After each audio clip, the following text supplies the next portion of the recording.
শান্তিপুর পৌরসভা পরিচালিত 25তম পুষ্প মেলার উদ্বোধন করলেন তৃণমূল নেত্রী সায়নী ঘোষ। উপস্থিত ছিলেন তৃণমূলের জনপ্রতিনিধি সহ প্রশাসনিক কর্তারা।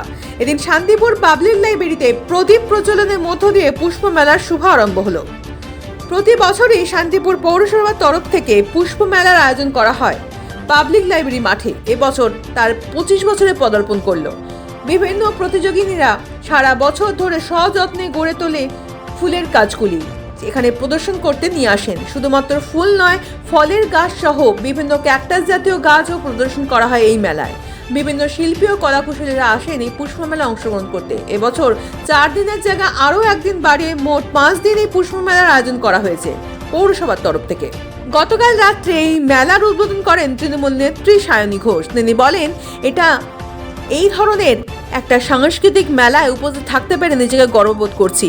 পাশাপাশি তিনি তৃণমূল আইটি দপ্তরে ইডির হানা নিয়েও বিজেপি এবং ইডিকে আক্রমণ করেন। এবং সত্যি আজকে না এলে সুব্রতদার ইনভিটেশন আজকে আসা প্রথমবার প্রদর্শনী মেলা এবং এরকম দেখার মতো আমার মনে হয় যে মানে এটা একটা এবং বাইরে থেকেও লোকজন আসা উচিত, কলকাতা থেকে আসা উচিত। সত্যি শান্তিপুরের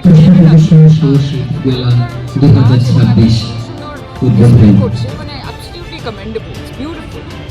দিদি প্রথমবার শান্তিপুরে আসলেন এবং ঐতিহ্য শহর শান্তিপুর, সেক্ষেত্রে মুখ্যমন্ত্রী হেরিটেজও ঘোষণা করেছিলেন শান্তিপুরের রাজযাত্রাকে। কি মনে করছেন যে আর কতটা এই যে ঐতিহ্য প্রাচীন এলাকায় এসেছেন, কেমন অনুভূতি? আমি তো শান্তিপুরে বহুবার এসেছি, ইলেকশনের সময় এসেছিলাম, বহুবার এসেছি। Shantipur is very close to all of our heart. আমরা শান্তিপুরের মাটিকে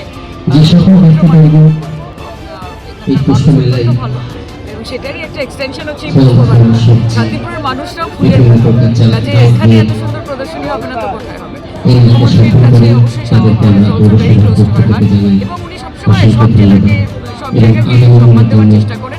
শান্তিপুরের ক্ষেত্রে অন্যথা হয়। দিদি আজকে 7 সকালে ইডির হানা, সেক্ষেত্রে মুখ্যমন্ত্রীকে যেতে হলো আইপ্যাকের অফিসে এবং বিরোধীরা যেটা জানাচ্ছেন যে তদন্তে তিনি আটকে দিচ্ছেন তদন্ত করতে। ইতিমধ্যে তার বিরুদ্ধে অর্থাৎ মুখ্যমন্ত্রীর বিরুদ্ধে মামলা করা হয়েছে ইডির পক্ষ থেকে। আগামীকাল শুনানি, কি বলবেন এই বিষয়ে? মামলা, এসব হামলা, এইসব কোনো কিছুতেই মুখ্যমন্ত্রী বন্দ্যোপাধ্যায় ভয় পায়। উনি হচ্ছেন বাংলার বাসিন্দা এবং রাজনৈতিক উদ্দেশ্য প্রণোদিত একটি রেড, যেটার মাধ্যমে তৃণমূলের সেন্সিটিভ ডকুমেন্টস নিয়ে নেওয়ার চেষ্টা করা হচ্ছিল। এবং বাংলার সাথে যদি বিহার, উত্তরপ্রদেশ, মধ্যপ্রদেশকে ভারতীয় জনতা পার্টি গুলিয়ে ফেলে তাহলে খুবই মুশকিল। মমতা বন্দ্যোপাধ্যায় যে কোনো রকমের অন্যায়ের বিরুদ্ধে সবসময় রুখে দাঁড়িয়েছেন, আগামী দিনও রুখে দাঁড়াবেন এবং এর জবাব, এই রাজনৈতিক প্রতিহিংসার জবাব আগামী দিন 3 মাস বাকি আছে, বাংলার মানুষ দেবে। আর আবকি বার বিজেপি সিধা যমুনা পার।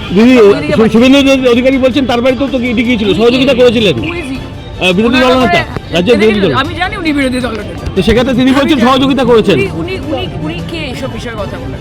আজকে ইলেকশন কমিশনের বিহাফে ভারতীয় জনতা পার্টি কথা বলে, আজকে ইডির বিহাফে ভারতীয় জনতা পার্টি কথা বলছে।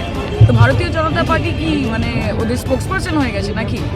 আজকে একটা কেন্দ্রীয় সংস্থা, একটা বিজেপির একটা মানে কি বলবো, তাদের অঙ্গুলি এলনে সবসময় তারা কাজ করছে এবং লজ্জা লাগা উচিত। এরকম হোম মিনিস্টার, যে একজন ফেল্ড হোম মিনিস্টার, যে দেশের মানুষকে প্রোটেকশন দিতে পারে না আর শুধু রাজনৈতিকভাবে বলে বাংলাকে দখল করব, এবং তার জন্য যেন তেন প্রকারেণ এরকম নাস্তি সব পন্থা উনি বেছে নিয়েছেন। সব হাইকোর্ট হোক, যাই হোক, মামলা হোক, এফআইআর হোক, এসআইআর হোক, আমি আগেও বলেছি আবার বলছি, যতই করো এফআইআর আর এসআইআর, এই বাংলা মমতার